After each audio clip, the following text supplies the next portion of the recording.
I'm so excited about this segment because I love entertaining at Christmas time, the holidays, the whole shebang. Yes. But you know, sometimes I don't want to do the whole shebang, but I still want to impress everybody. Right. And sometimes just throwing everything in one pot is okay. Yeah. You can glam it up. So that's what we're going to do. Take the pressure off and do a meal that you would do with your family, but you know, we're just going to make it look pretty. Yeah. Right? Basically. But it's a good meal. And you serve more wine. Boom, there bada, you boom. go. There you go. We're done. Okay, so what are we going to make? So we're going to do a chicken dish because they're the easiest ones, I think, to throw on. So I've already browned the chicken. Now, the big trick is this has to go into the oven, so it's an oven-safe pan is what you need. Right. And then I'm a big believer in garlic and onions as the, you know, wonderful thing that they are.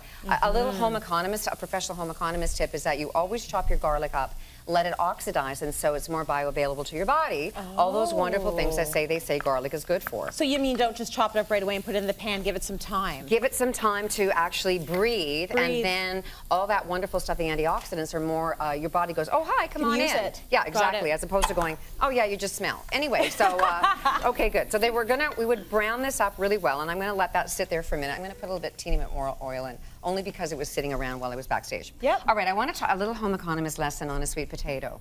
Okay, so they're both sweet potatoes. Yeah. But this is kind of like, I would call a supermodel tight skin. Okay. You know, and I would say this is more like me. She's and so is she more mature? No, she's skinnier and this one, yeah, she's more mature. Okay. And so you would maybe want to use the peel but cut off the old stuff. Okay, but I want to use the peel because the peel's where a lot of the fiber is. Okay, just so you know, if it were you, I'd want to keep the whole thing. Oh, I love you. I love you too. That's really sweet. And you know what? At home, I would too. But you know, I mean, if you're going to do company, you want to make everything look quite pretty. Okay. So always, as another little lesson, is always to have a flat surface when you're cutting around things. So that's why I like to cut them in half. So we're going to do the sweet potato, and a lot of people call these yams, and they're not. Drives her crazy. Yeah, was that my outside voice? It's not a yam. It's not a yam. What is a yam then? A yam is hairy. It has a very hairy skin, and it's very starchy, and it's actually more of a Jamaican kind of a vegetable. Like so it's a root vegetable, but it's got hair on it. It's got hair on it. It's furry. Yeah, yeah. Like if you, I'm going to post another picture. You'll know the difference. Oh, because you would look know. for hair. Oh, you would go, what? Yeah, it's yucky, and it's very, very starchy. Okay, so there's my sweet potatoes. And the other thing that we're going to talk about is Brussels sprouts. Now, I'm all about making things easy, especially over the holidays when you're running around like a crazy person. So if you can find something like these are bagged Brussels sprouts, they're already cleaned. All you have to do is cut the ends off and cut them in half. Okay. Okay, and then the other home economist lesson I want to do is the difference between ground thyme and thyme leaves. Right. And this recipe calls for leaves, and if you use ground, you'll wreck my recipe. Okay. And then I'll get an email, and I'll go, no. You didn't do it right. I didn't, no, because ground is like this, but ground up, and it's stronger. It's more strong. It's so stronger. which one should you use leaves. for your? Okay, use the leaves. So we're going to put the leaves in there as well, yeah. And I'm going to add the chicken back into the pan. And it's thighs? I like to use the thighs because they have more zinc in them. Yes. And zinc is going to be good for your immune function. They're also very affordable. They're very affordable. Get the club pack. Yes, and you can double or you can even quadruple this. So we're going to throw those guys in. Do you want to go throw in the Brussels sprouts for me? You got it. Okay, good. Oh, here. I'm going to let you go this way. Okay, switcheroo. Switcheroo. And now I'm going to put apples in. Because this has got layers of flavor, a little bit of layers of sweet. Okay. And I like to put the peel in because, you know, that's because it's got more fiber. And I am the self-appointed anointed fiber queen.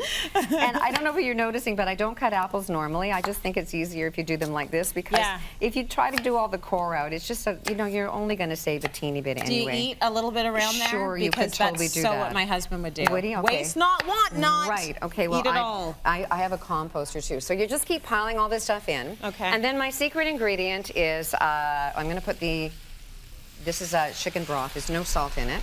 And then I make cranberry sauce all December because I love it. Oh. And so I make it and then I freeze it. Yes. And so I've already made my one for Christmas dinner already. Nice. And I make a whole bunch of them because all the way through the whole December, I use cranberries in almost everything, even my apple crisp. Yeah. So, or I'll do anything with an apple that's in it, I'm going to put cranberries. So it's a half a cup of my frozen cranberries. Nice. And you dot them all around like that. And this is going to go right into the oven.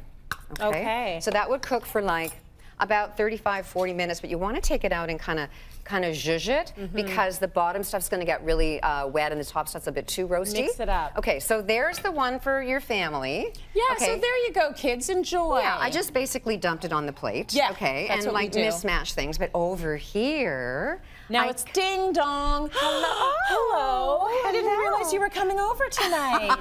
So I'll just whip out my really good dishes. There you go. And serve it in a bowl because I think bowls are way sexier. Yeah. And get out your linen and you know, throw some beads on your table. Yes. And then the big, you know, bump ba da da da da da da is you get some fresh thyme and go boom, boom, boom, and then you get some pepper. You know, my friend Tom, the chef, and you go like this, right? And then you sort of throw some, and then there you go, and it's lovely. And then you put on a little. Entertaining. I love it. Doesn't have to be fancy. No. Just plate it up nice and you're ready to go.